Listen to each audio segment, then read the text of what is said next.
ॐ जननीं शारदां देवीं रामकृष्णं जगद्गुरुं पादपद्मे तयो श्रुत्वा प्रणमामि मुहुर्मुहुः. அருள் தரும் உன் விழிகள், அமுதமே உன் மொழிகள், கருணைதான் உன் வழிகள், கலைந்திடும் வரும் பழிகள். ஜெயராம் கிருஷ்ணா. எல்லாருக்கும் நமஸ்காரம். எல்லோரும் நல்லா இருக்கீங்களா? எல்லாருக்கும் பொங்கல் வாழ்த்துக்கள்.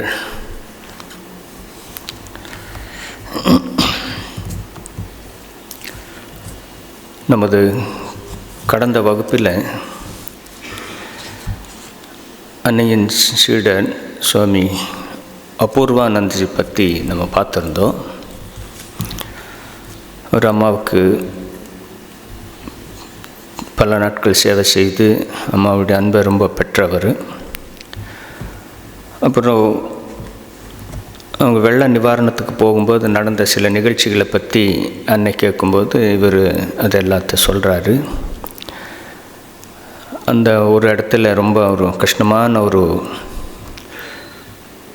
பஞ்ச நிவாரணத்தில் கஷ்டமான ஒரு சூழ்நிலையில் எப்படி ஒரு பெண்கள் எல்லாம் கஷ்டப்படுறாங்கன்னு பார்த்து அதுக்கு இந்த மடத்தின் சார்பாக என்ன உதவி பண்ணியிருக்காங்கங்கிறத அண்ணன் கேட்டு அவங்க கஷ்டத்தை கண்டு ரொம்ப மனம் வருந்தி குருதேவர்கிட்ட வேண்டுறாங்க. அதுக்கப்புறம் அந்த இடத்துல மழை பெய்யுது.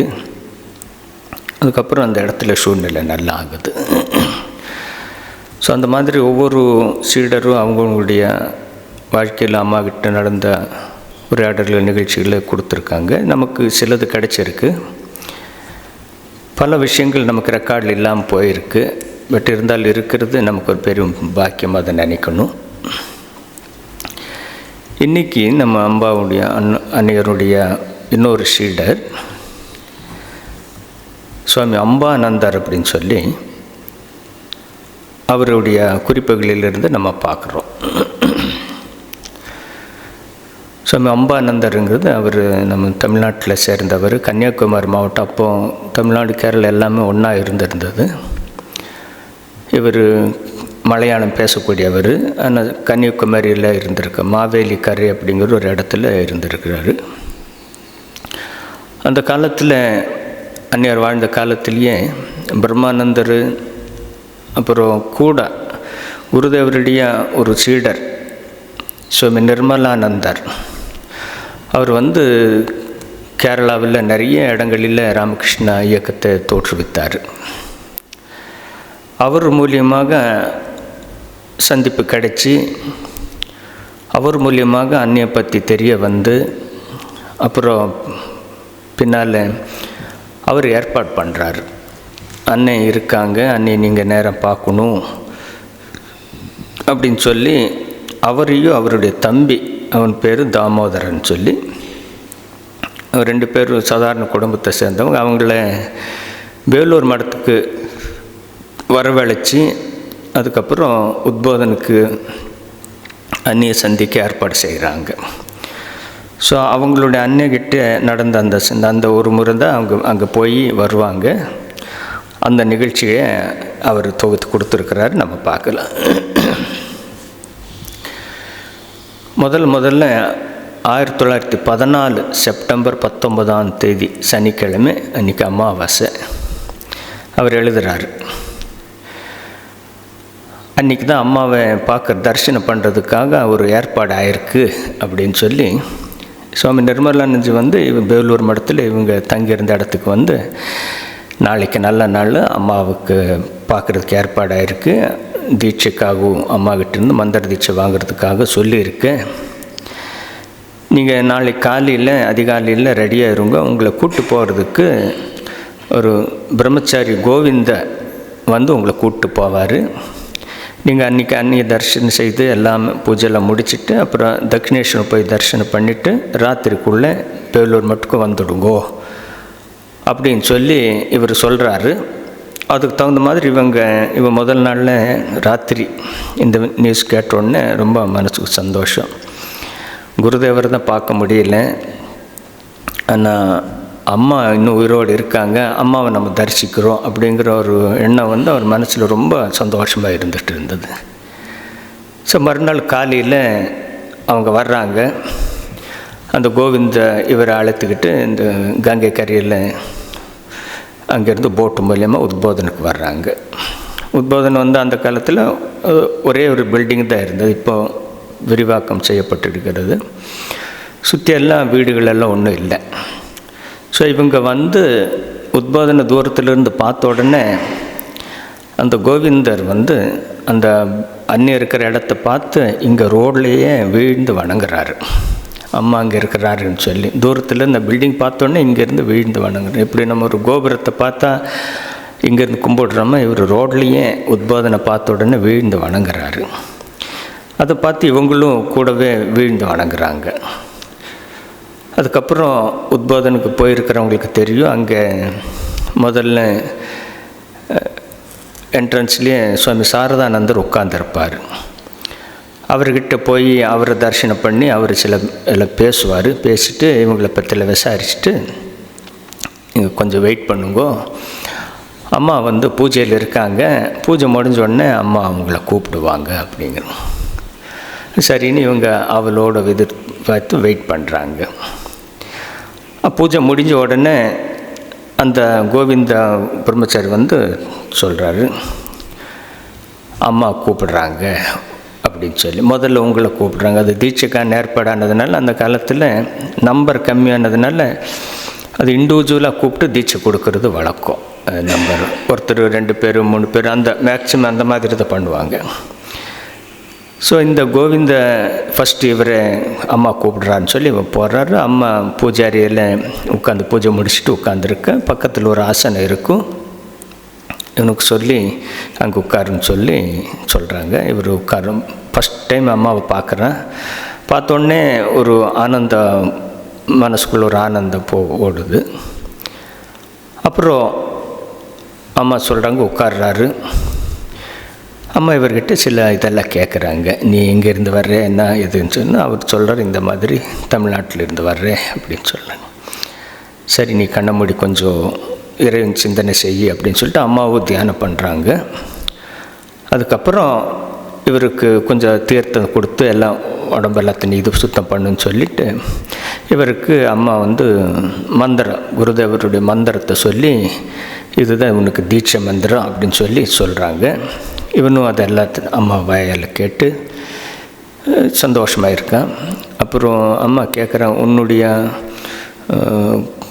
இது என்ன ஃபேமிலி டியூட்டி அது என்னான்னு கேட்கும்போது அவருக்கு ஒன்றும் அவ்வளோ தெரியல. நம்ம பாரம்பரியமாக யாரோ கிராமங்களில் அது ஒரு தேவியோ தேவனோ தாரோ இருக்கும். உன்னுடைய அந்த மாதிரி இது என்ன குடும்ப தேவி யாருன்னு கேட்கும்போது இவர் சரியாக சொல்ல தெரியல. அப்புறம் அம்மா மறுபடியும் கண்ணை மூடி ஒரு கொஞ்ச நேரம் வெயிட் பண்ணக்கப்புறம் இவங்கிட்ட சொல்கிறாங்க, காளி தேவி தான் அவங்களுடைய குடும்பத்துடைய பாரம்பரியமிக்க உங்கள் குடும்பத்துக்கு ஒரு தேவி அப்படிங்கிறார். அப்படின்னு சொல்லி அந்த காலத்தில் அந்த காளி மந்திரத்தை கூட இவருக்கு அம்மா செய்து வைக்கிறாங்க, தீட்சை செய்து வைக்கிறாங்க. அப்புறம் பண்ணிவிட்டு அம்மா இவருக்கு 2-3 வாட்டி அது எப்படி ஜபம் பண்ணணும், தீட்சை வாங்கணுக்கெல்லாம் தெரியும், அந்த குரு சொல்லுவார் எப்படியெல்லாம் ஜபம் பண்ணணுங்கிறது. எப்படி ஜபம் பண்ணணும்னு சொல்லி கரெக்டாக சொல்லி கொடுக்குறாங்க. இவனை ட்ரை பண்ணி கரெக்டாக முதல் முறையாக பண்ணுறா இல்லையா, அதனால் பண்ணி முடிச்சதுக்கப்புறம் அம்மாவுடைய வார்த்தை கேட்டு குருதேவருடைய மந்திரம், அம்மாவுடைய ஸ்பர்ஷ தலையில் இது பண்ணி இதெல்லாம் அவனுக்கு ஒரு பெரிய ஒரு உடம்பில் ஒரு மனசில் ஒரு பெரிய மாறுதலை கொண்டு வருது. ஏதோ ஒரு வேற ஒரு உலகத்தில் இருக்கிற மாதிரி ஒரு எண்ணம் அது ஆனக்கப்புறம் எல்லாம் அம்மா சரி நீ அப்புறம் கீழே போய் கொஞ்சம் தட்சிணை இவ எடுத்துகிட்டு வந்திருப்பார் குரு தட்சிணை கொடுக்கறதுக்காக. அதை தட்சிணையும் அம்மா பாதத்தர வைக்கிறாரு, அம்மா அதை ஏற்றுக்கிறாங்க. அப்போது இவன் மனசுக்குள்ளே ஒரு எண்ணம், அம்மாவுடைய பாதத்தை என் தலை மேலே வச்சு வணங்கணும் அப்படிங்கிற ஒரு எண்ணம். இவன் அப்படி நினைக்கும்போது அம்மா உடனே அந்த பாதத்தை நீட்டுறாங்க பூஜாரியில் உட்காந்து. இதே மாதிரி இவன் நினைக்க அம்மாவுடைய அதனுடைய நல்ல எண்ணத்தை நிறைவேற்றி வைக்கிறத நம்ம பார்க்குறோம் 1-2 நிகழ்ச்சியில். அவங்க அம்மா பாதத்தை நீட்டுறாங்க. அந்த பாதத்தை வந்து இவன் தலைமையில் வச்சு ரொம்ப வேண்டுறாரு. அப்போ சொல்கிறாரு, அம்மாக்கிட்ட நாளைக்கு என்ன வேண்டணும்னு சொல்லி முதல் நாள் ராத்திரி நிறைய அதை கேட்கணும் இதை கேட்கணும்னு சொல்லி ஒரே குழம்பி போய் கடைசியாக 2 வரத்தை மட்டும் கேட்கணும்னு சொல்லி அவன் முடிவு பண்ணிடுவான். அம்மா அது சொல்கிறாங்க. அம்மாக்கிட்ட கேட்குறாங்க. அம்மாக்கிட்ட சாஷ்டாங்கமாக படுத்தபடியே அம்மாவை வேண்டின பாதத்தை பிடிச்சி எடுத்துகிட்டு, அம்மா எனக்கு பக்தியும் பரிசுத்தமும் அருள வேண்டும் என்று வேண்டினேன். கடைசியாக சொல்கிறார், அன்னையிடம் எதை கேட்பதென்று பலவாறாக குழம்பி இவற்றை தான் பிரார்த்திக்க வேண்டுமென்று முந்தின நாளே நான் முடிவு செய்திருந்தேன். ஸோ நம்ம நார்மலாகவே நமக்கு ஒரு இது இருக்கும், ஒரு ஆங்ஸைட்டி, ஒரு வேண்டுதல் இருந்தால் கடவுள்கிட்ட என்ன அது எதுவானாலும் சரி, எந்த கோயிலுக்கு போனாலும் சரி, நம்முடைய அந்த பர்சனல் அது ஒன்றும் இது நடக்குமா, இது நடக்காதா, இது ஆனால் நல்லா இருக்குமேங்கிற ஒரு வேண்டுதல் எல்லாருக்கும் வரும். அது தப்பு இல்லை, அது மனுஷனுடைய இயல்பு. பட் அதையும் தாண்டி எப்படி விவேகானந்தர் எனக்கு காளிகிட்ட வெறும் பக்தியும், வீட்டில் அவ்வளோ கஷ்டங்கள் இருந்தாலும் எனக்கு பக்தியும் ஞானமும் கொடுன்னு சொல்லி இப்படி திரும்ப வேண்டினாரோ, அதே மாதிரி இவருக்கு வேறு ஒன்றும் கேட்க முடியல. நல்லா சிந்தனை பண்ணி குழம்பி போய் கடைசியாக இது 2 தான் அம்மாக்கிட்ட கேட்குறாங்க. அம்மா எனக்கு பக்தியும் பரிசுத்தமும் அருள வேண்டும் என்று கேட்டிருக்கிறாங்க. நான் கேட்டதும் அன்னை ஒரு மலரை எடுத்து என் தலை மீது வைத்து, நீ கேட்டதே ஸ்ரீ குரு மகாராஜ் அருள்வார் என்றாள். ஒரு தலை மேலே ஒரு பூவை போட்டு கொடுத்து, நீ கேட்டதை குருதேவர் கொடுப்பாருப்பா அப்படின்னு சொல்கிறாங்க. அது ரொம்ப சந்தோஷமாகிடும். அன்னையின் அன்பு மொழிகள் என் மனதிற்கு மிகவும் இதமாக இருந்தன. அந்த மலரை நான் என்னுடனே வைத்திருந்து தினமும் கொஞ்சமாக 2-3 நாட்களில் உட்கொண்டு விட்டேன்.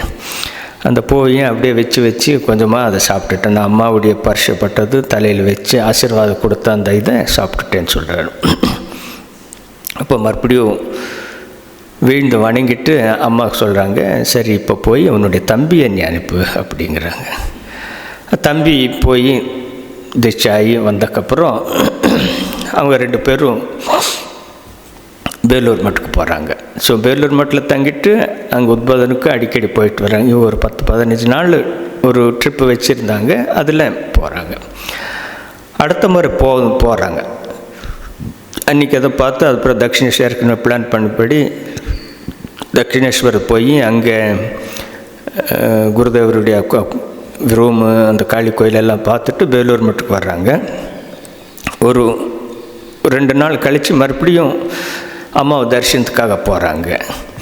இந்த மாதிரி போகும்போதும் அந்த அம்மாவுடைய வீட்டில் வந்து ரொம்ப கூட்டமாக இருந்ததுனால இவங்களால் அம்மாக்கிட்ட ஃப்ரீயாக இருந்து பேச முடியல. ரொம்ப வருத்தம் இவனுக்கு. அன்றைக்கி தூரத்திலிருந்து பார்த்து அம்மாவோட பேச முடியல நினைக்கும்போது, அம்மா என்னை பார்க்கவே இல்லையே அப்படின்னு ரொம்ப கூட்டமாக இருக்கும்போது அவன் நினைக்கிற உடனே அம்மா இவனை அருள் கனியை பார்த்தாரு. சொல்கிறாரு, எனக்கு சற்று வருத்தமாக இருந்தது. அதை புரிந்து கொண்டவர் போல அன்னை என் பக்கம் திரும்பி அருள் கனியை பார்த்தார், அன்புடன் சிரித்தார் அப்படின்னு. ஸோ அந்த மாதிரி பேச முடியலனாலும் அம்மாவுடைய அருள் பார்வைப்பட்டதுனால ஒரு சந்தோஷப்படுறாங்க. மறுபடியும் மறுநாள் போகிறாங்க. ஏன்னா ஒரு 2 நாள் கழித்து மறுபடியும் அவங்க காசிக்கு போகிறதுக்கு ஒரு பிளான் பண்ணியிருக்காங்க. ஸோ காசிக்கு செல்வதாக இருந்தோம். புறப்படுவதற்கு முந்தின நாள் அன்னையை வணங்க சென்றோம். ஸோ அப்போ மறுபடியும் உத்போதனை போய் அம்மாக்கிட்ட தர்ஷனுக்காக கேட்கும்போது அம்மா அன்றைக்கி ஃப்ரீயாக இருந்தாங்க. இவங்களை கூப்பிட்டு அம்மா வந்து கிட்டத்தட்ட 15 நிமிஷம் பேசினாங்க. ஸோ அதில் சொல்கிறாங்க, அம்மா என்னென்ன பேசினாங்க. ஏன்னா இவருக்கு மலையாளம் தான் தெரியும், அம்மாவுக்கு பெங்காலி தான் தெரியும். என்ன இருந்தாலும் அவங்க 15 நிமிஷம் பேசியிருக்காங்க. ஸோ அம்மா சொல்லியிருக்க பாரு, காசிக்கு போயிருக்கிற நீ இதற்கு முன்பு காசிக்கு போயிருக்கிறாயா? உன்னுடன் யார் வருகிறார்கள்? எவ்வளவு நாட்கள் அங்கே இருப்பாய்? திரும்பி இங்கே வருவாயா அல்லது நேராக உன்னுடைய ஊருக்கு போய்விடுவாயா? அம்மா இதெல்லாம் கேட்குறாங்க 1 by 1. அப்புறம் யாத்திரைக்கு வேண்டிய பணம் உன்னிடம் உள்ளதா? இல்லாவிட்டால் நான் தர்றேன். அம்மா இதெல்லாம் கேட்குறாங்க, காசு வச்சுருக்கியா? ஏன்னா இவர் கொஞ்சம் ஏழைங்கிறது அம்மாவுக்கு தெரியும். சப்போஸ் நீ காசு இல்லைன்னா நான் தர்றேன், யாத்திரைக்கு வேணுங்கிறது பண்ணுறேன் அப்படிங்கிற. இவன் இல்லைம்மா காசு இருக்குது, உங்கள்கிட்ட பேசுனது எனக்கு சந்தோஷம் அப்படின்னு சொல்கிறாங்க. இதை சொன்னதுக்கப்புறம் அம்மா அடுத்த வார்த்தை சொல்கிறேன், இதை பாரு, நீ எனக்காக ஒரு உதவி பண்ண முடியுமா அப்படிங்கிறாங்க. சொல்லுங்க அம்மா அப்படின்னு. இல்லை, காசியில் என்னுடைய பிள்ளை ராக்கால் பிரம்மானந்தர் காசியில் தங்கியிருக்காரு, அவருக்கு போய் என்னுடைய ஆசையை தெரிவிப்பியா அப்படிங்கிறார். இவருக்கு ரொம்ப அவர் பிரம்மானந்தர் அப்போ காசியில் தங்கியிருந்தார். என்னுடைய ஆசையை போய் நீ அவருக்கு தெரிவிப்பாயா, நீ அப்படி பண்ணால் எனக்கு மனசுக்கு அது ரொம்ப மகிழ்ச்சி தரும் அப்படிங்கிறாங்க. அம்மா வார்த்தையை பாருங்க, எனக்காக நீ ஒன்று செய்வாயா, எனது ஆசைகளை அவனுக்கு தெரிவி, நீ அதை செய்தால் அது எனக்கு மிகவும் மகிழ்ச்சியை தரும் அப்படிங்கிறாங்க. அம்மா எப்படி அந்த பிள்ளைங்க மேலே எவ்வளோ ஒரு அன்பு பாருங்கள், பிரம்மானந்தர் மேலெல்லாம் எவ்வளோ அன்பு. பிரம்மானந்த ஜெயந்தி அடுத்த வாரம் வரும், 20ஆம் தேதி வரும். எந்த அளவுக்கு ஒரு பக்தி பிள்ளைகளுக்கு அம்மா மேலே, அது ஒரு பக்தி, அம்மாவுக்கு அவங்க மேலே பக்தி. பண்ணி போய் என்னுடைய ஆசையை தெரியுன்னு சொன்னேன். அப்போது இவர் சொல்கிறார், கண்டிப்பாக நான் போய் அவரை உங்களுடைய ஆசையை தெரிவிக்கிறேன். அப்புறம் காசிக்கு போகிறாங்க. போய் முதல் வேலையாக அந்த ஆசிரமத்தில் தங்கியிருப்பாங்க. காசியில் முதல் வேலையை போய் பிரம்மானந்தர்கிட்ட போய் அம்மா அவங்களுடைய ஆசீர்வாதத்தை உங்களுக்கு தெரிவிக்க சொன்னாங்க அப்படிங்கிறாங்க. அப்போ உடனே அவர் சேரில் உட்கார்ந்தவர் எழுந்திரிச்சு நின்று அப்படியே தன்னை குனிஞ்சு, ஓ அப்படியா, ரொம்ப சந்தோஷம், அம்மா ஆசை தெரிவிச்சிருக்காங்களா, சந்தோஷம் சொல்லிவிட்டு இவர்கிட்ட சொல்கிறாங்க, இந்த பாரு, நீ இனி அன்னையை காணும்போது அவரது ஆசிகளை ஏற்று நான் புண்ணியனானேன் என்று நீ தெரிவிக்க வேண்டும் அப்படின்னு அவர் வீழ்ந்து அங்கே அம்மாவுடைய இது இருக்குது, குருதேவர் ஃபோட்டோ இருக்கும், அதில் வீழ்ந்து வணங்கிட்டு அம்மாவுடைய ஆசீர்வாதத்தை பெற்று நான் புண்ணியனானேன் என்று நீ மறுபடியும் அம்மாவுக்கு நீ சொல்லணும்.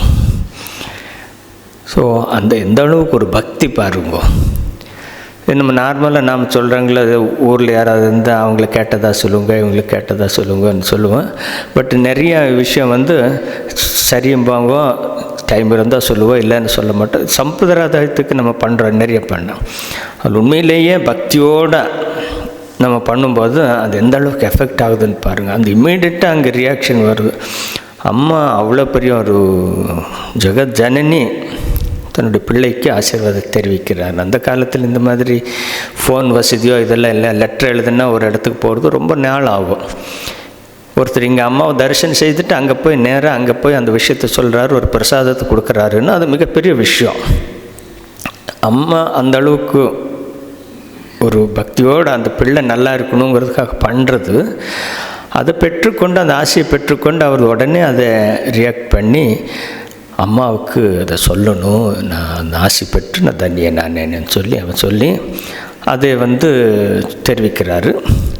ஸோ இவனும் சரி, இவனுக்கு ஒரே ஆச்சரியமாக இருக்குது, என்ன ஒரு பக்தி, அம்மாவுக்கு இவன் மேலே என்ன ஒரு அன்பு, இவனுக்கு என்ன ஒரு பக்தி அப்படின்னு நினச்சிட்டு சரி நான் அப்படியே பண்ணுறேன்னு சொல்கிறாங்க. சொல்லிவிட்டு அவங்க திரும்பி வர்றாங்க. திரும்பி வேலூர் மட்டுக்கு வர்றாங்க. வந்துட்டு அடுத்த நாள் மறுபடியும் அம்மாவை பார்க்க போகிறாங்க. அம்மாவுக்கு போகும்போது இந்த விஷயத்தை சொல்கிறாங்க. மறுபடியும் இந்த மாதிரி பிரம்மானந்தருக்கு ராக்கால் மகாராஜுக்கு உங்களை ஆசையை தெரிவித்தேன், அவர் அதை ஏற்றுக்கொண்டு உங்களுக்கு அவர் சொல்கிறார், பிரம்மானந்தர் எனக்காக நீ இன்னொரு வாட்டி அம்மா பாதத்தில் சாஷ்டாங்கமாக நமஸ்காரம் பண்ணணும் அப்படிங்கிற. அதே மாதிரி நாம் நார்மலாக சில நேரத்தில் இங்கே பெரியவர் இருக்கும்போது பண்ணுவோம். இது எனக்காக, இது இன்னொருத்தருக்காகன்னு சொல்லி 2 வாட்டி பிரணாம் பண்ணுறவங்க இருப்பாங்க. இதே இடத்துல நம்ம பார்த்துருக்கோம். ஏன்னா இது என்னுடைய இன்னொருத்தர் யாரோ ஒருத்தர் சார்பாக பிரணாம் அப்படின்னு சொல்லுவாங்க. ஸோ பிரம்மானந்தர் சொல்கிறாரு, உன்னுடைய பிரணாம நீ பண்ணு, எனக்காக இன்னொரு வாட்டி பிரணாம் பண்ணுன்னு சொன்னதுனால இவன் அதே மாதிரி அம்மாவுக்கு சொல்லி, அம்மா இது பிரம்மானந்தருக்கான பிரணாம் அப்படின்னு சொல்லி வீழ்ந்து வணங்குறாங்க. அம்மாவுக்கு ரொம்ப சந்தோஷமாகும். சரிப்பா, ரொம்ப சந்தோஷம், அவன் நல்லா இருக்காதானே, நல்லா இருக்கான்னு. அப்புறம் அடுத்த நாள் போகிறாங்க. அன்றைக்கி சொன்ன நாளில் இவனுக்கு அப்புறம் அம்மா கிட்ட ஒரு வேண்டுதல் வைக்கிறார். அம்மா, எனக்கு ஒரு மாலை, ருத்ராட்ச மாலை ஒன்று வேணும், உங்ககிட்ட இருந்தால் எனக்கு வேணுங்கிறார். அம்மா அப்படியா, சரி இருன்னு சொல்லிவிட்டு அம்மா உள்ளே போய் ஒரு ருத்ராட்ச மாலை கொண்டு வர்றேன்னு ஜபம் பண்ணுறதுக்காக இவன் கையில் வந்து கொடுக்குறாங்க. கொடுத்த உடனே இவனுக்கு மறுபடியும் ஒரு ஆசை, அம்மா இது உன் கழுத்தில் போட்டுட்டு நான் எடுத்துக்கணுங்கிற ஒரு ஆசைங்கிறாரு. அம்மா தலை குனிங்கிறாங்க. சரி போடப்பா அப்படின்னு சொல்லி சொல்கிறாரு. தலையில் அம்மாவோட கழுத்துலேயே அம்மாவுடைய கொடுத்த மாலையை போடுறாரு. ஒரு நிமிஷம்னா அம்மா எடுக்கிற மாதிரி இருந்தா, இல்லைம்மா இன்னும் கொஞ்ச நேரம் அங்கேயே இருக்கட்டும், கழுத்துலேயே இருக்கட்டும்ங்கிறாங்க. இதெல்லாம் மலையாளத்தில் தான் சொல்கிறாரு, அம்மா பெங்காலியில் தான் சொல்கிறாங்க. அதுதான் இங்கே விசேஷம். அது புரிஞ்சிக்கிறாங்க. அம்மா இந்த மாலை அன்னையிடமிருந்து ஒரு ருத்ராட்ச மாலை பெறுவதற்காக சென்றேன். அன்னை தனியாக இருந்தார். நான் கேட்டதும் மாலை தந்தார்.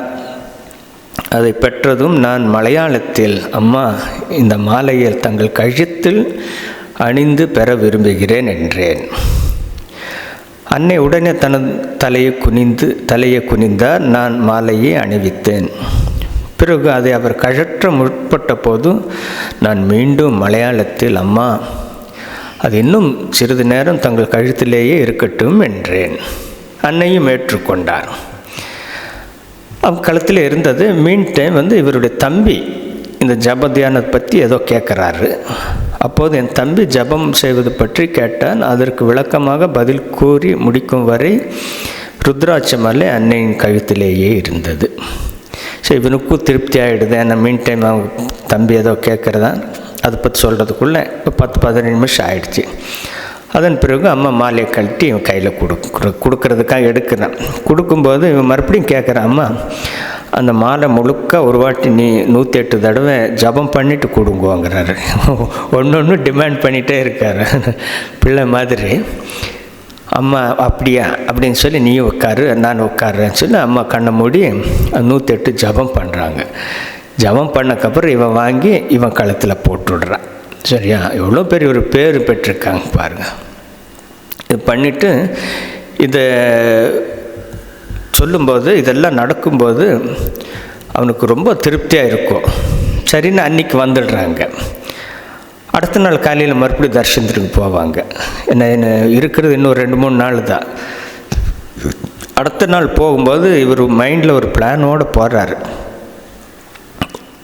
முதல் நாளில் அம்மா இவனுக்கு ஏதோ தீர்த்தத்தை கொடுத்து அருந்த சொல்லும்போது இவன் உடம்புல தான் தெளிச்சிட்டான். அடுத்தபடி தீர்த்தம் எனக்கு கிடைக்கல, நான் இப்படி தனியாக தீர்த்தம் எடுக்கணும், என்ன எப்படி கேட்கணும் அப்படின்னு சொல்லி நினச்சிட்டு இருப்பார். அப்புறம் மனசுக்குள்ளே ஒரு எண்ணம் வருது, சரி நானே ஒரு பிளான் பண்ணி ஒரு நிறைய தீர்த்தத்தை நானே அம்மாக்கிட்டேருந்து வாங்கி கொண்டு போயிட்டேன், நல்லா இருக்குமே அப்படின்னு சொல்லி இவர் முதல் நாள் தம்பி கூப்பிட்டுட்டு உத்போதனம் போகிறாரு. போகும்போது கங்கையிலேருந்து கொஞ்சம் தண்ணி எடுத்து கொஞ்ச நேரம் அந்த இதெல்லாம் தூசெல்லாம் அதை வடிகட்டிட்டு அதை தூய்மையாக ஆக்கி நல்ல ஒரு குவளையில் எடுத்துட்டு நேரம் உத்போதனுக்கு போகிறாங்க. உத்போதனுக்கு போயிட்டு அம்மாவை தரிசனம் பண்ண வந்திருக்கோன்னா இவங்களை பார்த்தோன்னே, சரி ஏன்னா தமிழ்நாட்டிலேருந்து அந்த காலத்தில் போகிறது ரொம்ப ரேராக கஷ்டப்பட்டு போவாங்க. இவன் கூளை எடுத்துகிட்டு கையில் வச்சிட்ருக்கான். அங்கே போய் அங்கே இருந்த ஒரு சாமியை, எனக்கு ஒரு தட்டு வேணும் கொடுங்கோ அப்படின்னு. எதுக்கு அப்படிங்கிற, எதுக்குன்னெல்லாம் அப்புறம் சொல்கிறேன், இப்போ கொடுங்கோ. ஏன்னா சில நேரத்தில் வேண்டான்ருவாங்க, நீ அப்படியெல்லாம் பண்ண வேண்டான்ருவாங்க.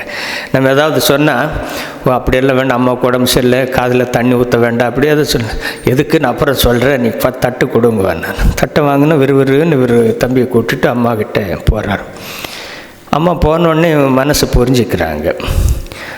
அம்மாக்கிட்ட போய், அம்மா பாத பூஜை பண்ணணும்னு விருப்பம் அப்படிங்கிறார். அம்மா உடனே காலை நீட்டிடுறாங்க. தட்டுக்கு வைக்கிறார், காலை நீட்டுறாங்க. அதுக்குள்ளே கீழே இருந்து அந்த சாமியை வர்றாரு. இவன் என்ன தான் பண்ணுறாரு, தட்டை வாங்கிட்டு போயிட்டு அப்படின்னு சொல்லி இவன் அம்மா பாதத்தில் கொஞ்சம் தண்ணி தெளிக்கிறாரு. அப்படியே பூஜை கையில் எடுத்து அந்த தட்டில் பாதருக்கு ஊற்றுறாரு. அம்மாவும் தான் கையாலேயே தன்னுடைய பாதத்துக்கு கொஞ்சம் தண்ணி விடுறாங்க கோலையிலேருந்து. எவ்வளோ பெரிய பாக்கியம். அது ஒரு 5 நிமிஷம் கொஞ்சம் கொஞ்சமாக ஊற்றி இது பண்ணக்கப்புறம் அந்த தண்ணி எடுத்துடுறாரு. இது எல்லாத்த பக்கத்துலேருந்து அவங்க பார்த்துட்ருக்காங்க. அப்புறம் முடிஞ்ச உடனே ஒரு ரோஸ் கலர் டவலில் அம்மா பாதத்தை நல்லா தொடச்சி நார்மலாக அந்த ஒரு கார்பெட்டில் வச்சிருந்தேன். அப்புறம் அந்த தண்ணி திருப்பி அந்த கோலையில் எடுத்துடுறாரு. அப்போ அம்மா அவனை இன்னொரு பக்கத்தில் இருந்த சாமியை பாரு, எல்லாம் எவ்வளோ ஸ்ரத்தையாக பண்ணுறான் பாரு ஒவ்வொன்றையும் அப்படின்னு சொல்லி அம்மாவே அவ்வளோ சந்தோஷப்படுறாங்க. சொல்கிறாங்க பாரு, நான் அன்னையின் திருப்பாதங்களை பூஜிக்கும்போது அன்னை அந்த சுவாமிகளிடம் மெல்லிய குரலில், ஆஹா இவன் எவ்வளவு பக்தியுடன் ஒவ்வொன்றையும் செய்கிறான் பார் என்று கூறியதாக பிறகு என் தம்பி தெரிவித்தான். ஸோ அம்மாவுக்கே வியப்பு, இவன் என்னமோ இவ்வளோ ஸ்ரத்தையோடு பண்ணுறாங்கன்னு சொல்லி. அப்போ அம்மா கிட்ட சொல்கிறான், அம்மா இந்த தண்ணி, இந்த பாதம் உங்களுடைய சரண அமிர்தம், இது சாதாரணமானது கிடையாது. இது யாருக்கு கிடைக்காத ஒரு பாக்கியம். ரொம்ப ரேராக இந்த மாதிரி நிகழ்ச்சி நடந்திருக்கலாம், அது ரெக்கார்ட் ஆனது கூட தெரியல. இவன் சொல்கிறார், அம்மா உங்களுடைய சரணாமிர்தம் எனக்கு கிடைச்சிருக்கு. இதை நான் கொண்டு போய் நானும் தினமும் ஒரு 2 ட்ராப்ஸ் நம்ம சாப்பிட்டு யாரெல்லாம் எங்ககிட்ட வர்றாங்களோ, உன் பேரை சொல்லி வர்றாங்களோ அவங்களுக்கும் நான் இதை பகிர்ந்து கொள்கிறேன் அப்படிங்கிறாங்க. சரி அப்படி ஆகட்டும் அப்படிங்கிறாங்க. அன்னையிலிருந்து அவர் வந்தக்கப்புறம் அதை வச்சுட்டு வர்ற அங்கேருந்து இன்னொரு டப்பாவில் சாதாரண குடிக்கிற தண்ணி, அதில் இதை கொஞ்சம் ட்ராப்ஸை போட்டுட்டு வர்றவங்களுக்கெல்லாம் கொடுத்துட்ருப்பேன். அது கடைசி இன்னும் வச்சுருக்காங்களா தெரியல, மேபி இருக்கலாம். அப்படி ஒரு எண்ணத்தில் அவர் அன்றைக்கி ஆரம்பித்த 1914 எவ்வளோ 110 வருஷத்துக்கு முன்னால் பண்ணியிருக்கிறாரு. ஸோ அது ஆனக்கப்புறம் இவன் மறுபடியும் இவங்களுக்கு அடுத்த நாள் போகணும், சென்னைக்கு திரும்பணும். அம்மாக்கிட்ட மறுபடியும் அடுத்த நாள் அன்றைக்கே அந்த பூஜையில் முடிச்சக்கப்புறம் அப்போவே கேட்குறேன், கல்கத்தாவிலேருந்து வீடு திரும்புவதற்காக நாளை முடிவு செய்துவிட்டு அன்னையோட விடைபெறதுக்காக சென்னை.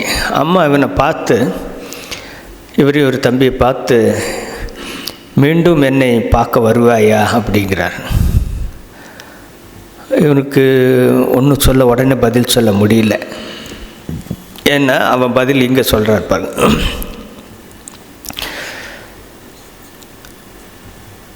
இதற்கு என்ன பதில் சொல்வது? நான் பண வசதி இல்லாதவன், இப்போது கூட எவ்வளவோ சிரமப்பட்டு தான் இங்கு வந்தேன்.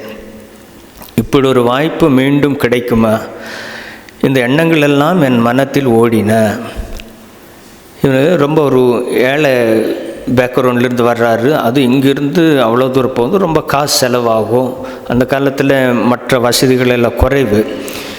இவர் அப்போது வேலை பண்ணிட்டு தான் இருந்திருக்கிறாரு. இவர் 1940 வரைக்கும் இவர் ஒரு இடத்துல வேலை பண்ணிவிட்டு சம்பாதிச்சுட்டு அதை வச்சு தான் குடும்பம் இது பண்ணிகிட்டு இருந்தார். ஸோ இந்த மாதிரி ஒரு சூழ்நிலையில் நான் மறுபடியும் செலவு செஞ்சு அவ்வளோ தூரம் போய் அம்மாவை தரிசனம் பண்ண முடியுமா அப்படிங்கிற எண்ணம் அவனுக்கு வரும்போது அவனுக்கு என்ன சொல்ல தெரியல, கண்ணில் தண்ணீர் வருது. உறுதியாக சொல்ல முடியலையே, காசு இருந்தால் ஆமாம் நான் வந்துடுறேம்மா, அடுத்த வருஷம் வந்துடுறேன் அப்படிங்கன்னு சொல்லியிருக்கலாம். பட் அப்படி ஒரு வாய்ப்பு இல்லை. இவன் கண்ணில் தண்ணீரோடு அப்படியே நிற்கிறாரு. அம்மா மறுபடியும் கேட்குறாங்க, என்ன மறுபடியும் என்னை சந்திக்க வருவதானே அப்படிங்கிறேன். இருந்தாலும் மனசை தைரியம் படுத்தி கொண்டும் கைப்பூப்பியபடி நான் வருவேன் என்றேன் அப்படிங்கிறான். வர்றேன் அம்மா அப்படிங்கிறான். அம்மா ரொம்ப நல்லது அப்படின்னு சொல்லிவிட்டு இவங்களை அனுப்புகிறாங்க. இது வந்த உடனே இவன் மனசுக்குள்ளே ஒரே எண்ணம், நீ மறுபடியும் அம்மாவை எப்படி போய் திரும்ப அங்கே வந்துட்டால் மறுபடியும் போய் எங்கே போய் பார்க்குறது? அதெல்லாம் வாய்ப்பு கம்மி. அம்மாவுக்கு வேறு உடம்பு வேறு சரியில்லை. 14 பார்க்குறாங்க. அம்மா 1920 காலம் மேடம். அப்போவே அம்மாவுக்கு மூமெண்ட்டு குறைச்சிடுது. அது இல்லாமல் எனக்கு இல்லை, திருப்பெல்லாம் வர்றதுக்கெல்லாம் வாய்ப்பு இல்லை. பட் இருந்தாலும் வர்றேன்னு சொல்லிவிட்டு அம்மாவும் சரின்ட்டாங்கன்னு சொல்லி வந்து பேலூர் மட்டில் தங்கியிருக்காரு. மறுநாள் ட்ரெயின் ஏறணும். ட்ரெயினுக்காக இவன் அங்கேருந்து பேலூர் மட்டில் போகிறான். ரயில்வே ஸ்டேஷனுக்கு போகிறதுக்கு முன்னால் இவங்களுக்கு தெரிய வருது, அது ட்ரெயினுக்கு இன்னும் 3 மணி நேரத்துக்கு மேலே டைம் இருக்குதுன்னு சொல்லி. ஸோ இவங்க உடனே இவன் தம்பிக்கிட்ட கேட்குறான், இன்னும் டைம் இருக்குது, நம்ம இப்போவே தயாராகிட்டோம், ஆனால் ட்ரெயின் இன்னும் 3 மணி நேரம் கழித்து தான் இருக்குது, சரி அந்த சாமி கேட்கலாமா, மறுபடியும் அம்மாவை தரிசனம் பண்ணலாமா அப்படின்னு அவன் கேட்குற, டைம் இருந்தால் நீங்கள் போயிட்டு போங்குவாங்கிறாங்க. ஸோ அது ஒரு பெரிய வாய்ப்பு. உடனே தம்பியை கூப்பிட்டுட்டு மறுபடியும் உத்போதனை போகிறாங்க. ட்ரெயினுக்கு டைம் இருக்கிறது. போய் அங்கே இருக்கிற சாரதானஞ்சு பார்த்து, நேற்று தானே அம்மாக்கிட்ட விடை பெற்றுக்கிட்டு போனேன், மறுபடியும் வந்துட்டீங்களேன்னு. இல்லை, ட்ரெயினுக்கு டைம் இருக்குது, அதனால் நான் வந்தேன். சரி, நல்லது, அம்மாவை பார்க்க போகலாம், அம்மா ஃப்ரீயாக தான் இருக்கான்னு. ஸோ மறுபடியும் போய் அம்மாவை பார்த்து தரிசனம் பண்ணுறாங்க. ஸோ அம்மா கேட்டது, மீண்டும் என்னை பார்க்க வருவியான்னு சொன்னதுக்கு, இவன் ஆமான்னு சொன்னதுக்கு அது முடிஞ்சிடுச்சு. என்ன, அம்மாக்கிட்ட போய் மறுபடியும் இந்த வாட்டி கண்ணீரோடு, அம்மா நேற்று நான் சொல்லியிருக்கேன், அதுபடி நான் இன்றைக்கி வந்து மீண்டும் உன்னை தரிசனம் செய்துட்டேன், ஆனால் இந்த வாட்டி அம்மா நீ மறுபடியும் வருவியான்னு கேட்கல, ஏன்னா அவங்களுக்கும் தெரியும் அம்மாவுக்கும் தெரியும் பார்க்க போகிறது இல்லைன்னு. ஸோ அந்த மாதிரி ஒரு சூழ்நிலையில் இவன் மறுபடியும் வீழ்ந்து வணங்கி அம்மா வந்து இவரை ஆசீர்வாதம் பண்ணி இவரை அனுப்புகிறாங்க. அவர் திரும்பி தம்பியோடு வந்து பழையபடி அவர் வேலை செஞ்ச இடத்துல எல்லாம் என்னமோ பண்ணி கொஞ்சம் கொஞ்சமாக பணம் சேகரித்து வச்சு ஏதாவது பிற்காலத்தில் ஏதாவது மடம் அவர் ஆரம்பிக்கணுங்கிறதுக்காக ட்ரை பண்ணுறாரு, வச்சுருக்காரு. இவருக்கு இன்னொரு ஆசை, அம்மாவுடைய தீர்த்தம் எனக்கு இருக்குது, அம்மாவுடைய பிரசாதம் இருந்தால் இன்னும் நல்லா இருக்குமே அப்படின்னு சொல்லி ஒரு எண்ணம். அந்த எண்ணத்தை வந்து எப்படி நிறைவேற்றணும், அம்மாவை பிரசாதத்தை எப்படி நான் இது பண்ணணும்னு சொல்லி குழம்பி போய், அப்புறம் ஒரு சாமி, இவர் வேலூர் மட்டும் போகும்போது இன்னொரு சாமி வந்து இவருக்கு கொஞ்சம் பரிச்சயமாகறாங்க. அம்மாவுடைய ரொம்ப நெருங்கிய சீடர் ராஸ் பிகாரி மகாராஜ்னு சொல்லி அம்மாக்கிட்ட ஜெயரம்பாளில் இருப்பார் ராஸ் பிகாரி மகாராஜ். அவருக்கு இவர் பழக்கம். அப்பப்போ இவர் ஏதாவது அம்மா பற்றி கடிதம் எழுதி, அம்மா நல்லா இருக்காங்களா, என்னுடைய பிரணாம தெரிவி அப்படின்னெல்லாம் சொல்லுவார். அவர் ரிப்ளை எழுதுவார். இவர் என்ன சொல்லி சில ஆண்டுகள் கழிந்தன ராஸ் பிகாரி மகாராஜுக்கு கொஞ்சம் பணம் அனுப்பி கல்கண்டு, சின்ன கல்கண்டு வாங்கி அன்னையின் திருக்கைகளால் அதனை குருதேவருக்கு நைவேதனம் செய்து அந்த பிரசாதத்தை எனக்கு அனுப்புமாறு கூற வேண்டும் என்று எண்ணம். இன்னொரு 2 நாளில் இந்த மாதிரி ஒரு லெட்டர் எழுதி அவர் வந்து அவருக்கு நான் பணம் அனுப்பிட்டேன். அவர் அங்கே மார்க்கெட்லேருந்து கொஞ்சம் ஆஃபரிங்காக வாங்கி அம்மா கொடுப்பாங்க. அம்மா குருதேவர் நவீனப்பது அவங்களும் ஒரு பிரசாதம் எடுத்துகிட்டு மீதியே கொஞ்சம் எனக்கு அனுப்புனா போதும், நானும் சாப்பிட்டு மற்றவங்களும் பகிர்ந்துக்கிறேன்னு ஒரு எண்ணம். ஆனால் இவன் சொல்கிறேன் பாரு, ஒவ்வொரு மாதம் அந்த சம்பளம் வாங்கும்போது ஏன்னா அது மறந்து போயிடுதுங்கிறார். எப்படியோ பாருங்கள். ஆனால் சம்பளம் வாங்கும்போது இது மறந்து போகும். இப்படி 6 மாதங்கள் கழிந்தன. அதுவும் அண்ணனோட விருப்பம்தான். நாளைக்கு பண்ணிடணும்னு நினைக்கிறாரு, அது மறந்து போயிடுது. மறுபடியும் அடுத்த மாதம் காசு இல்லாமல் போயிடுது, காசு அனுப்புறதுக்கு.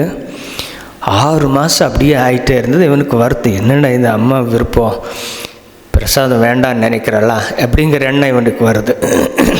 அதுக்கப்புறம் ஒரு நாள் இந்த வாட்டி கண்டிப்பாக நான் அவனுக்கு ராஸ்பேர் மாதிரி பணம் அனுப்பி அந்த பிரசாதத்தை நான் வாங்கி நானும் சாப்பிட்டு மக்களுக்கு கொடுக்கணும் அப்படின்னு உதவி பண்ணி, நாளைக்கு நான் எப்படியாவது பணத்தை அனுப்பிடுறேன்னு பணத்தையும் எடுத்து வைக்கிறார். அதுக்கு என்ன ஏற்பாடு ஆகிடுச்சு. ராத்திரியிலிருந்து அப்படியே நினச்சிட்டே இருப்பார். மறுநாள் காலையில் பூஜை டெய்லி அம்மாவுடைய பூஜை பண்ணுவார். அம்மாவுடைய பூஜை முடிச்சுட்டு அங்கேருந்து வெளியில் வரும்போது 2 லெட்டர் வந்திருக்கு, 2 கவர் வந்திருக்கு. அவர் திரும்பி ஒன்று ஓப்பன் பண்ணி பார்க்குறாரு. ஃபஸ்ட்டு பார்க்கும்போது அது சுவாமி விசுத்தானந்தர் எழுதியிருக்கிறார். விசுத்தானந்தர் அன்னையுடைய சீடர், நம்முடைய ராமகிருஷ்ண மடத்தின் தலைவராகவும் இருந்தார். ரொம்ப உயர்ந்த ஒரு சாமி. அவர் ஏற்கனவே இவர் கடிதம் எழுதுறதுனால அந்த கையெழுத்தை வச்சு விசுத்தானந்தர்கிட்ட இருந்து வந்திருக்குங்கிறது இவர் கண்டுபிடிச்சிடுறாரு. அவர் ஒரு கடிதம் எழுதி இவருக்கு விஷயம் சொல்கிறாங்க. இன்னொரு கடிதத்தை கவரை பிரிக்கும்போது அங்கே பார்த்தா ஒரு பொட்டலை ஃபுல்லாக கல்கண்டு இருக்குது. இவருக்கு ஒரே ஆச்சரியம். எப்படியாவது பணம் அனுப்பி அதை ஆஃபர் பண்ணி அந்த பிரசாதத்தை அம்மாக்கிட்ட இருந்து நான் வாங்கணும் அப்படின்னு நான் நினச்சிட்டே இருந்தேன். தடங்கள் மேலே தடங்கள் வந்தது. ஆனால் நேற்று ஃபுல்லாக சங்கல்பம் பண்ணி இன்றைக்கி எப்படியாவது பணம் அனுப்பிடணும்னு நான் முயற்சி பண்ணேன். ஆனால் நான் நினச்சேன் அம்மா அனுப்பிட்டாங்கன்னு சொல்கிறாங்க பாருங்கள். அதில் எழுதியிருக்கு அன்னையின் பிரசாதம் பாருங்க. மற்றொன்றையும் பிரித்தால் அது சிறிய பொட்டலம், அதன் மீது அன்னையின் பிரசாதம் என்று எழுதப்பட்டிருந்தது. திறந்து பார்த்தால் கல்கண்டு பிரசாதம். நான் நினைத்தேன் அன்னை அனுப்பியிருந்தார். எனது திகைப்பும் மகிழ்ச்சியும் எல்லையற்றதாக இருந்தது. ஸோ இந்த சொல்கிறார், பக்தர்களின் உண்மையான விருப்பங்களை அன்னை அறிகிறார், அவற்றை நிறைவேற்றுகிறார் என்பதற்கு இந்த நிகழ்ச்சி ஒரு எடுத்துக்காட்டு. அன்னையின் அருளுக்கு எல்லையே இல்லை அப்படின்னு அவர் சொல்கிறார். ஸோ இது அந்த அளவுக்கு அது அவரை மைண்டை டியூன் பண்ணி அதெல்லாமே எல்லாத்தையும் தாண்டி அதனுடைய பூர்வ ஜென்ம புண்ணியம்னு ஒன்று இருக்குது இல்லையா, ஒரு அந்த மாதிரி ஒரு சான்றோர்களுடைய இணக்க கிடைக்குது, அவதாரர்கள் புருஷர்களுடைய ஒரு இணக்க கிடைக்கிறதுன்னா அது மிகப்பெரிய புண்ணியம் செஞ்சிருந்தால் அது சாத்தியமாகும். அப்படி இருக்கும்போது இவங்க பக்தர்களுடைய எண்ணங்களே உடனே அதை நிறைவேற்றுறாங்கங்கிறதுக்கு அவர் சொல்கிறாரு. அவர் சொல்லிவிட்டு அதுக்கு அப்புறம் 1940 வந்து அங்கே கன்னியாகுமரியில் அந்த வெள்ளிமலைங்கிற இடத்துல இப்போ கூட இருக்குது, பெரிய ஆசிரமம் இருக்குது, விவேகானந்த ஆசிரமம்னு அவர் ஆரம்பித்து அதுக்கப்புறம் அவர்கிட்ட நிறைய சீடர்கள் எல்லாம் இருப்பாங்க. எல்லாம் மிக உயர்ந்த நல்ல சாதுக்களாக இருந்து இன்றளவும் சேவை நடந்து கொண்டு இருக்கிறது. அப்பேற்பட்ட ஒரு சூழ்நிலைக்கு அம்மா அவர் எப்படி சாதாரண ஒரு குடும்ப மனுஷனாக இருந்தவர் ஸ்டெப் பை ஸ்டெப்பாக அப்படியே அந்த பக்தியாலேயே வளர்ந்து பக்தியாலேயே இது பண்ணு.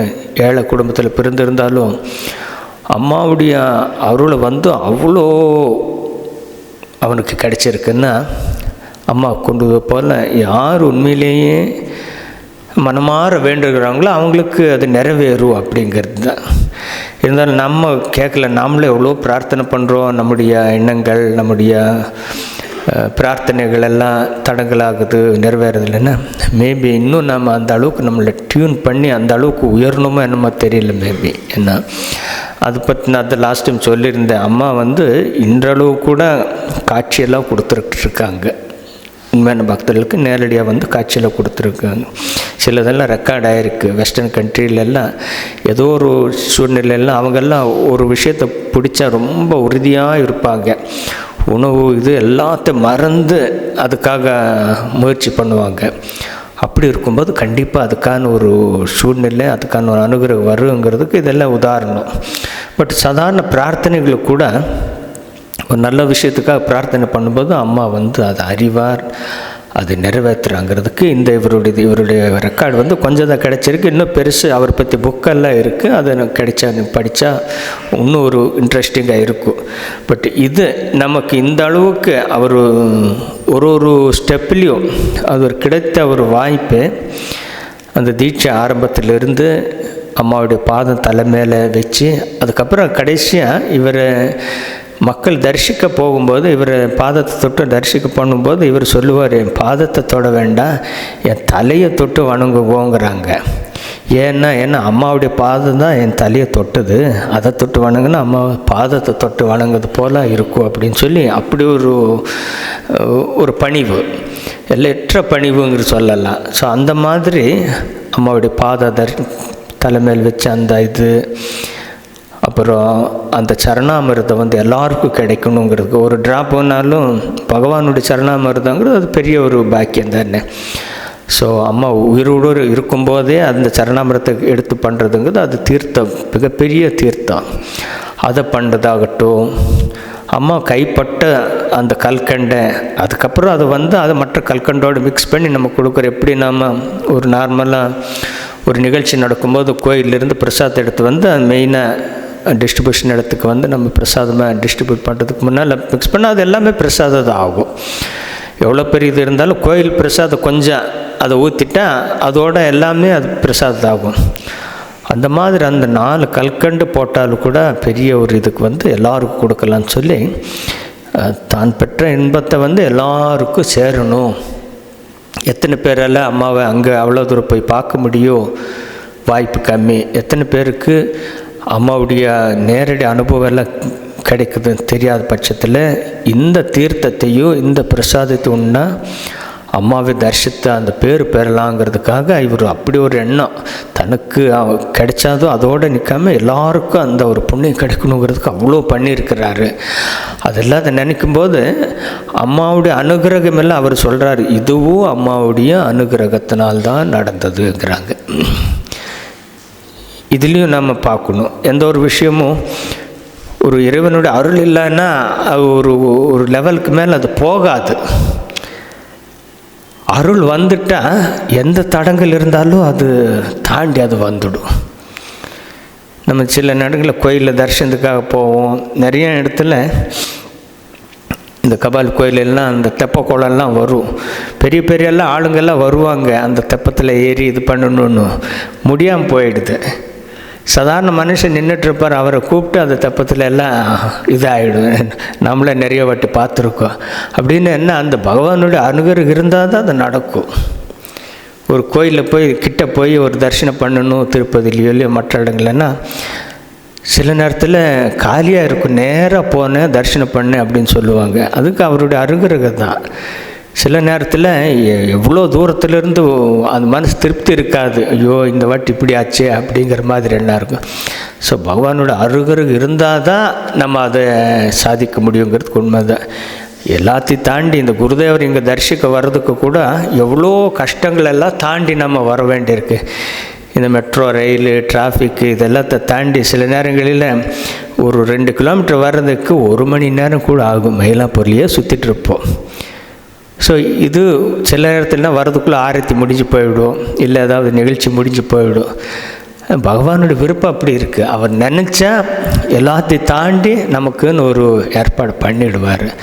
ஆனால் நம்ம பார்ட்டுக்கு நம்ம என்ன பண்ணணுன்னா எப்போதுமே அந்த ஒரு பிரார்த்தனையோட எனக்கு எது நல்லதோ எனக்கு பண்ணி கொடுன்னு சொல்லி, அதை இவர் இங்கே ஆரம்பத்திலேயே அந்த முதல் நாள் ராத்திரி அம்மாக்கிட்ட நேரடியாக பார்க்கும்போது என்ன வேண்டணும் அப்படின்னு சொல்லும்போது ரொம்ப குழம்பி 2 பிரார்த்தனை மட்டும் வைக்கிறார். அம்மா எனக்கும் பக்தியும் பரிசுத்தமும் அருள வேண்டும் என்று வேண்டினேன். ஸோ இதுதான் எசன்ஸு. இது வந்துட்டால் மற்றதெல்லாம் ஆட்டோமேட்டிக்காக வரும். நமக்கு இண்டிவிஜுவல் சின்ன சின்ன கஷ்டங்கள் இருந்தால் அதை சொல்லலாம், தப்பு இல்லை. பட் அல்டிமேட்டாக வேண்டுங்கிறது இதுதான். பகவானுடைய கருணை நமக்கு கிடைச்சிட்டா கஷ்டங்கள் நம்ம தாண்டி வரலாங்கிறதுக்கு தெய்வ துணை இருந்தால் மற்ற இதெல்லாம் கைகூடுங்கிறதுக்கு இந்த பிரார்த்தனை வேணும்னு அவங்க சொல்லியிருக்காங்க. ஸோ அப்படி அவர் தன்னுடைய அனுபவத்தை கூறி அம்மாவுடைய கருணைக்கு எல்லையே இல்லைன்னு சொல்லி அந்த ஒரு நினைவு குறிப்பை எழுதி கொடுத்துருக்கிறாரு. இதை படிக்கிறவங்களுக்கும் கேட்குறவங்களுக்கும் இது மிகப்பெரிய ஒரு பாக்கியம்.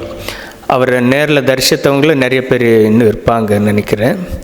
ஸோ அந்த மாதிரி அம்மாக்கிட்ட சாதாரண குடும்பத்தில் பிறந்தாலும் அம்மாவுடைய அருள் இருந்தால் அது எல்லாத்தையும் தாண்டி அம்மா கூடவே இருக்கிற ஒரு உணர்வுகளை தந்துடுவாங்க. அவங்க வேணுங்கிற ஒரு சக்தியை தராங்கிறதுக்கு இந்த சுவாமி அம்பானந்தருடைய வாழ்க்கையிலிருந்து இந்த நிகழ்ச்சி நம்ம பார்க்கும்போது நமக்கு தெளிவாக தெரியும். நமக்கும் அன்னையும் தெய்வ திருமூவர் எல்லோரும் நல்ல பக்தியும் நல்ல ஒரு எண்ணத்தையும் தந்து நம்மளை ஆன்மீகத்தில் வழிநடத்த வேண்டும் என்று பிரார்த்தனை செய்கிறோம். மீண்டும் சந்திப்போம். ஓம் சாந்தி சாந்தி சாந்தி. ஹரி ஓம் தத்சத். ஸ்ரீராமகிருஷ்ணார்ப்பணமஸ்து.